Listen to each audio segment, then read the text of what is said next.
the lady you interviewed, because incidentally I've become a lover of the live chat on Instagram. I watched the last two editions with Sugar, who was on fire. Let Sugar know he's very intelligent. I love what he said. He has learned the business side of music now. And in fact, KBISI, Oluwo Viwo Empire, who dodged your question on is there any reconciliation in the horizon? When he dodged it. That's all right then. And of course, the lady who you interviewed just now, not too long ago, who said, yes, tough time doesn't last. It's tough people that last. So that's the way to answer the question you asked me about how are we coping with this COVID-19 thing that just creeping like a thief at night. Nobody, not even in our wildest dreams, did we ever think this would be our portion. But then we're doing our best. We're weighing all the options, the pros and the cons of it, to see how we can really navigate through it. But we know that this will be an opportunity for us to also do better things. That's how I decided to, how to put it now, summarize it. Okay, sir. But the first time you heard about it, how did you feel when the news broke at that time? It was like a bad dream, I must tell you. I didn't believe it. I said, what is this one? I mean, you see, there was one interview that I granted a few media houses, and I said to them, I have never been locked down in the place like this has done to me, not even for 2 days, but this is done for about 2 months. I mean, you know the kind of thing we do. We're all over the place, around the country, over the world and all that. But this is just, but it has afforded me time to rest and look at everything that I've been doing. By the way, I should also say this. You know, we have this 24-hour channel. I'm sure we're going to talk about it. BISCON on GoTV.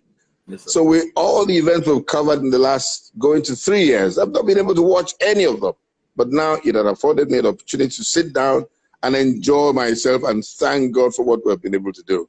It's like having a party at home when you're on BISCON TV, which is on 10. Actually, we say we pride ourselves. We say that BISCON TV is the anti-aging station, and it is an acclaimed, what do you call that thing again? Relaxation antidote. And if you want to kill boredom during this lockdown, just tune to BISCON TV, and I've been enjoying myself. That's what I've been doing all along. But as you said, we're also trying to retool, rejig, and see how we can also match up with this, the new thing that has just crept in, the virtual technology Zoom method of coverage of events. We have done about 2 of that, and I'm sure that we'll be able to prove our mettle in that regard. We're waiting for more of that. Okay, sir. How did it go, sir? The 2 experiments. How was it, sir? The 2 experiments you tried with the Zoom. No. What we do in terms of the Zoom thing is that whoever has an event should invite us. Okay. We will send our own technical crew to wherever it's happening, but we'll now cover it in a special way, in the inimitable BOS way. If you had watched what we did with what do you call it now, Dele Mobodu's 60th birthday, how we tagged it. Only yesterday it was shown on Ben TV in London, and the tag was, yes, you've seen the rest. Now watch the best masterpiece of BOS, who are masters in this game. And I must tell you, I have received very good reports on that, and it makes me very happy. Then, sir, how do you feel, sir, being the big man behind the success story of BOS, BISCON TV, and all the various platforms that you operate? How does it make you feel when you see all the things you've been able to put together and achieve? You know what I say to everybody? If people keep wondering why I'm still looking for money. I haven't put in all this all this effort and years, because cumulatively I would have spent about 46 years doing this business. But each time it's like I'm just starting. I never get satisfied at all. I feel extremely honored, extremely humbled, and very thankful to God for giving me the strength to go along. And as I say all the time, it's like a broken record for those who listen to me. I say, if you're looking for money, BOS, or the broadcasting business is not the place to be. But you have money. I mean, you don't have money, but you have what those who have money have. Are looking for. So you're always there. Everybody wants to be your friend because of what you've been able to do. It's not to talk about money now. So that's an advice to those who are coming in, that I just say to them, there are three things that I always talk about: work, work, work. And be able to just be sure of what you're doing. Read up yourself so that you have more than enough facts. Because if you must convince me, you must come with superior arguments. And that can only come from reading all the time. Just make sure that new things don't leave you. I mean, you try and always be the first person to launch the new things. Maybe that is why we're still in this business. And like you said, we thank God for that. Sir, broadcasting for you has been like a way of life. And you've also continued to, like you said, for the 6 years, you're still waxing strong, you're still going on strong. What's that one thing that keeps you going, that will not make you leave broadcasting for any other thing? I didn't hear that. I said for 46 years, you've been going on in broadcasting. You've been in broadcasting all your life. You've made a name from it. You've just been going on and on and on and on. And I'm wondering, what has kept you going? What is that one thing that has kept you going in broadcasting that will not make you leave broadcasting for any other business? To be honest with you, I just love it. I just love it. I don't know how to explain it. I just love it. And this is why each time I talk about it, I go back to how it all started for me. My own didn't start as an accident. It was a thing that God prepared me for. It was a divine intervention that came all the way from my secondary school days. And in those days, the fad was for you to listen to radio, because there's just one, the news. There's an Ike Nandaguba with his rich, resonant bass voice. And with him, that's the best news reader. And if you're talking about radio commentating, may God bless his soul. Ishola Falonshaw, then of course Ernest Okonkwo came much later, but Ishola Falonshaw, these were the people that actually inspired me to do this business. And in school, you can't believe it, my principal of blessed memories, Deacon Olagunju, he would encourage me to do something like go and collect news and read to an assembly of about 500 people on a daily basis. Then if you had a football match, it was like a must. They actually have to hold a football match for my sake. Until I have come, no football match is played, because I will come there and do something like a mock football commentary. And they enjoyed it. I'm talking about between 67 and 71. That's my days at Kiriji Memorial College in Ugbajo there. I remember it with nostalgic memories and fond memories, actually. So this prepared me right from the beginning. It was not an accidental thing at all. I prepared for it, but God had a hand in it. So that's how it started. From there, then I began my journey, Radio OYO and FRCN, and now I'm also a media owner by God's grace and a media entrepreneur. So that's the trajectory, and that's a progression, actually. Okay, sir. Let's talk about your voice. Everybody knows that Prince BISI OLATILO has this alluring voice that, I'm wondering, did you have to prepare your voice, or it's natural, or you went to training school or something? I'm wondering now. I must thank you for that. You can't believe that even though we're professionals and we're colleagues, when somebody like Mani Onumonu speaks, John Momo speaks, or Sonny Rabo speaks, you'll also see that professionalism in it. Because, as I say to all those who come here, recently we had some people who auditioned to beef up staff strength. We needed to diverse and migrate to the news and current affairs. Since they've asked us to stop coverage of events and all that, we just thought, no, let's do this. So I was telling them, I said to them, no matter how many degrees you had with you, and you came to Radio Nigeria for employment, you must go for some brushing up in a place we call the laboratory. There's a language laboratory. That's where all the T's and the I's are properly sorted out before you leave there. So we're all, apprentices, and we became masters in the game ourselves.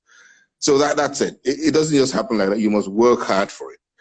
Today it rained, for instance, and somebody was giving me that as an excuse. I said, in our days, you will enter that rain and be soaked in it. Your pride is that you got soaked in it and you got to work, and you now, you remove your dress and maybe the fan or something help you dry it, and they know that you're serious. I'm talking about a day. People talk about traffic now. There's no traffic anymore. In our days, God, there was a lot of traffic then. And I started my. Let me take you back to where I actually started. Okay, sir. Surulere in Lagos. Okay.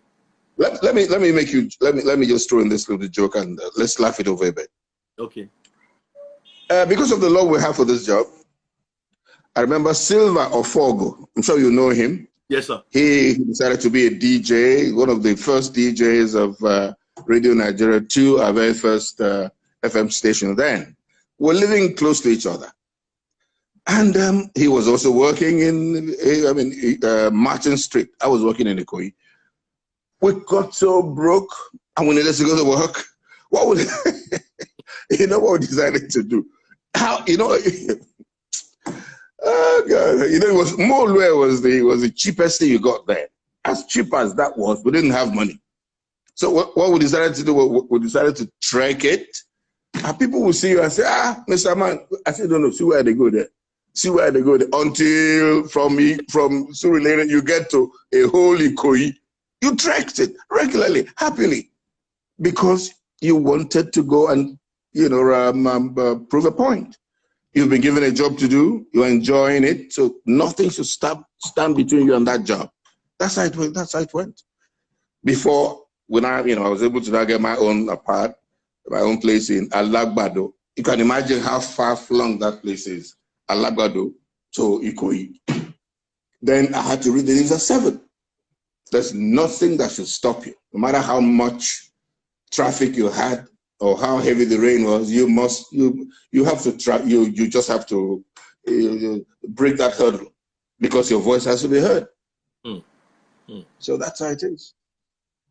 I also wanted to talk about the fact that you can speak like 4 major languages and you take each one with ease. It comes to you with ease, and I'm wondering how did you balance out all of this, sir? I know you can speak, but I know that more than 4, but I think I can. All right, no, well, thank you for that. It also brings me back to my background, where I grew up and where I was born and all that. I was born in Kano on the 20th of December, 1953. So next birthday, by God's grace, I'll be 67. But the thing that dazzles everyone, and I thank God for that, is that although I grew up in Kano, I still speak Igbo with almost fair dexterity with even the natives themselves. Where did I pick it up? I picked Igbo in Kano. I get baffled myself. Each time when I speak it the way I do, and they say, are you sure? I said, yes. My first time stepping foot on Igbo soil, if you call us by Igbo soil to some extent these days, was when I accompanied my friend, Greg, who's a very good friend of mine, when he got married. And I was just 40 years old then. We're talking about nearly 27 years today. That's the first time that, I was in anything near the East. yet I could speak Igbo the way I speak it. But of course, Hausa is a given because I had to help my mother to do a lot of things, and that made me very close to the natives, so I could speak that as well. So I thank God for that. Two of those languages, and including, of course, and I say, each time I hear them speak pidgin, I say, no be pidgin, I talk again now, and I don't, I beg, when I go to the place, I pidgin me this one. You know, I mean, you know, Radio Nigeria 3, by God's grace, is a thing you know about because we're very close and you know how it all happened and all that. Yes, sir. Radio Nigeria 3, I became the natural choice. In fact, Chief Soya Onyison, who was our assistant director at the point, who in fact is looking forward to his 80th birthday, and he called me about a week ago to say that he needs me to write something like a story about that, you know, how Radio Nigeria 3 came about and what I think are the legacies that we left behind there. And I said, well, I'll honor you with that. But you know, the Radio Nigeria 3 also helped me to brush these other languages. Because in Radio Nigeria 3, you have to really understand what they call the real languages now. If it was Hausa, Igbo, or Yoruba. So luckily enough, those who came, most of them were even graduates, who now helped to really, they helped me to sharpen and deepen my understanding of these languages. When it comes to proverbs, when it comes, you know, in those days I could read the news, I could do request shows, either in Hausa, Igbo, or Yoruba. And by God's grace, that helped to also steady me in this business. But the good thing is that I've been so lucky that from one place to the other, from Ibadan to Lagos, I've been able to mix with people from these areas. Otherwise, if you don't have people to speak with, you might lose it. But luckily, somehow, I've just been so lucky, and wherever I went, I was always having them. And none of them speak to me in any other language but Igbo, Hausa, depending on who it is. And it makes me feel really fulfilled that, okay, I thank God for this. Somebody says, to say this language, they get money. Yeah. But I know that, you know, Yorubas have a proverb. That's what the languages have done to me. I mean, Sultan, by God's grace, today will speak to me. When he calls me, speaks to me in Hausa. The Obi of Onitsha calls me, speaks to me in Igbo. I feel extremely elated. And all my friends too. When we talk like that, I just feel very, very, very honored. I think I'm a special species. Somebody say I have a very special gift for languages, and I believe the person. Let's talk about your love for dancing. Many people don't know that you're a good dancer. How did you develop that? Well, you know, if you are in this business and you can't dance, then you're in the wrong business. No, you're in the wrong business. If you can't dance. And I must say, I was saying it to somebody some time ago that I'm still looking for somebody that loved Fela Anikula Kokuchi the way I did.